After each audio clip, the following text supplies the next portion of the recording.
হরে কৃষ্ণ। জয় নিতাই, জয় গৌর। সকলে ভালো আছেন? অবশ্যই ভালো থাকবেন, সুস্থ থাকবেন।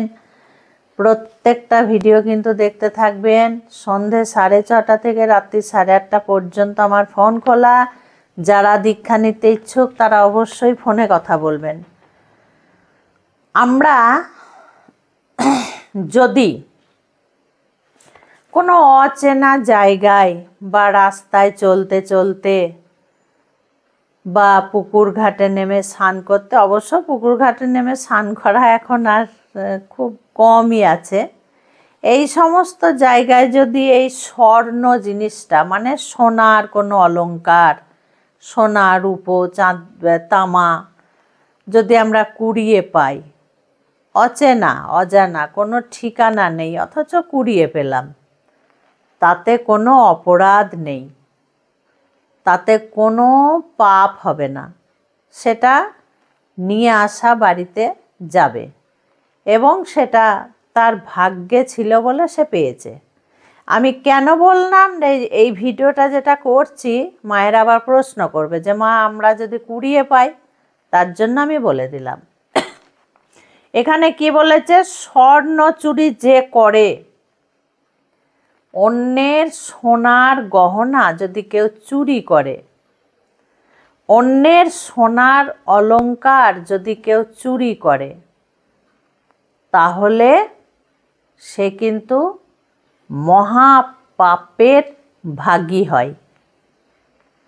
তার ক্ষমতার দ্বিগুণ পাপের বোঝা তার মাথায় চেপে যায়।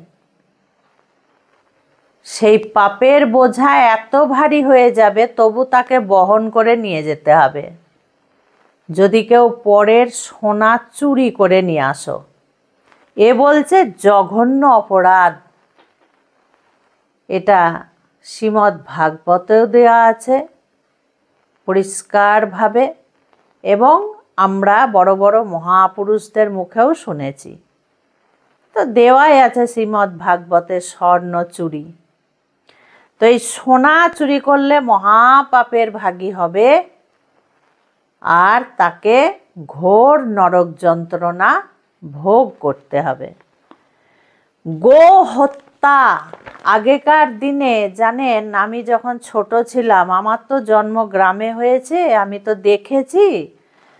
আমি যখন ছোট ছিলাম না, তখন মাঝে মাঝে কিছু ব্যক্তি ওই গলায় গরু বাঁধার দড়ি গলায় নিয়ে একটা বাটি হাতে করে আসতো এবং ইশারা করে ভিক্ষা চাইতো, মানে মুখে কথা বলতো না। গোমাতা তো কথা বলতে পারে না, গরু তো কথা বলতে পারে না। বাড়িতে কেউ না থাকলে গরুর মতো ব্যা ব্যা করে আওয়াজ করে ডাকতো।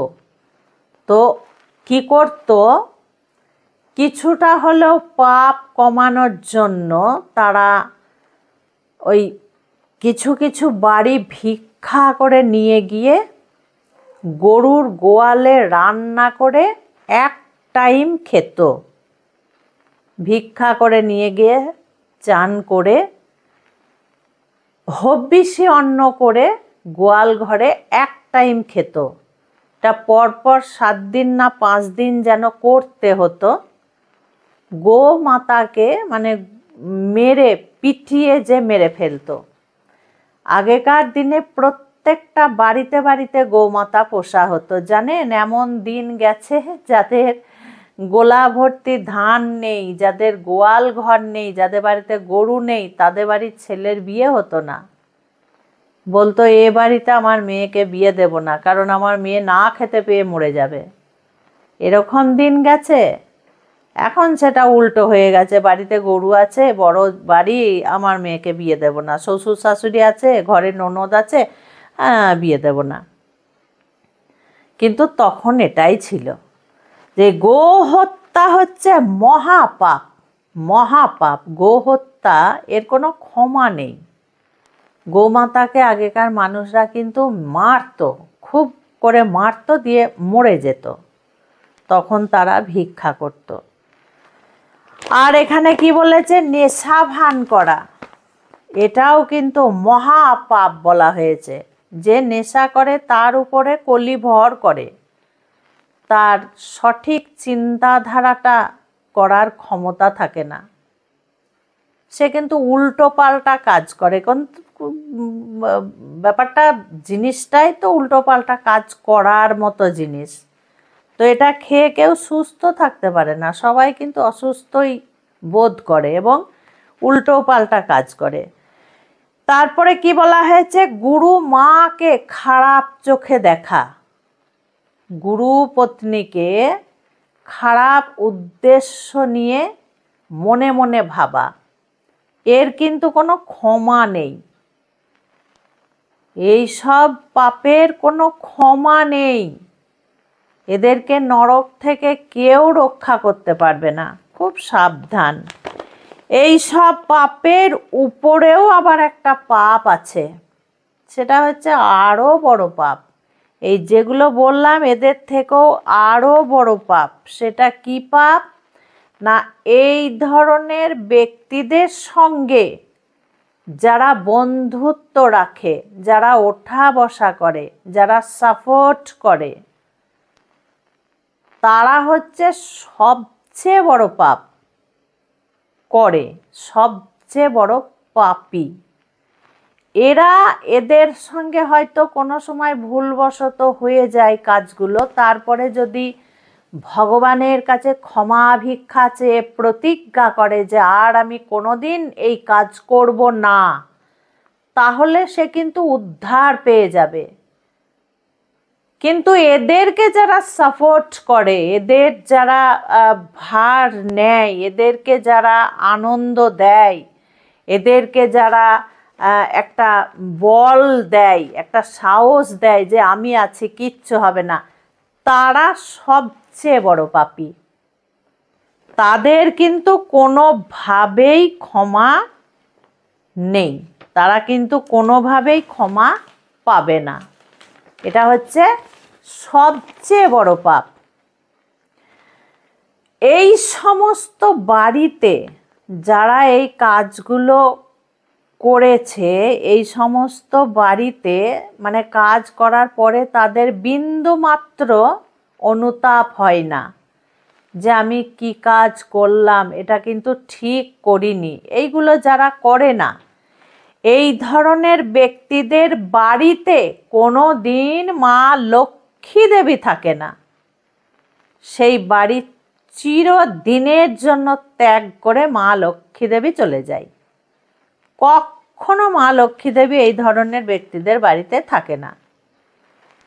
যে বাড়িতে পুরুষ ইচ্ছে করে, যাদের সম্পূর্ণরূপে ক্ষমতা আছে ইনকাম করা, সেই ধরনের পুরুষরা ইনকাম করে না,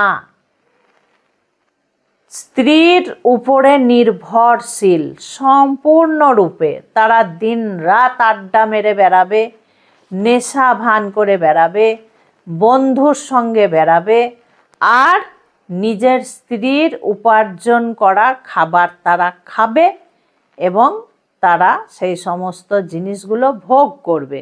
এই ধরনের পুরুষদের কোনো ক্ষমাই নেই। যেমন এরা সমাজের জঞ্জাল, তেমনি এরা যখন নরকে যাবে সেখানেও গিয়ে জঞ্জাল হবে। এদের কোনো ভ্যালুই থাকবে না, কোনোভাবে কোনো ভ্যালু থাকবে না।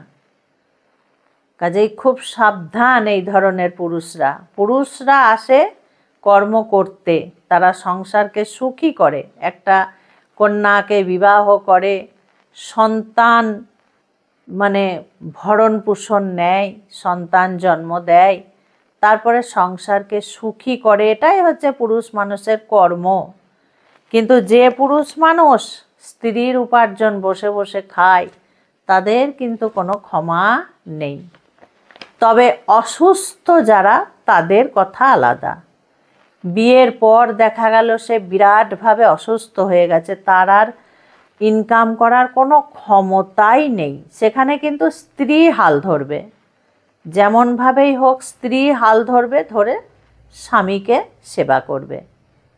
এতে স্ত্রীর কিন্তু বিরাট পুণ্যের কাজ হবে। পুরুষ পারে না এমন কোনো কাজ নেই, যেমনভাবেই হোক সে ইনকাম করতে পারে, তবে সৎ পথে, অসৎ পথে নয়, সৎ পথে।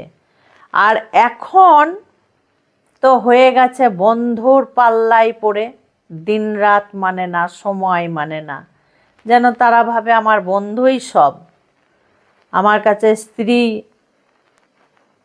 কিছু না, আমার কাছে সন্তান কিছু না, পিতামাতা কিছু না, আমার কাছে বন্ধুই সব। এই ধরনের ব্যক্তিদের কিন্তু মুখ বয়ে পেটও ভরে না কোনো দিন। দুটো পয়সা ইনকাম করার জন্য তাদের যে কি অবস্থা হয়। আবার দেখবে যে সমস্ত পুরুষরা খাটতে জানে না, স্ত্রীর পয়সায় বসে বসে খায়, ওরে বাবা, তাদের আবার হাত চলে খুব ভালো। নিজের স্ত্রীকে পশুর মতো নির্যাতন করা, মারা, ধরা, বাড়ি থেকে বার করে দেওয়া, আর মুখে তো বড় বড় কথা, সবাই ফেল হয়ে যাবে। বাপ্পা রে বাপ্পা, তারা কিন্তু এই ধরনেরই হয়।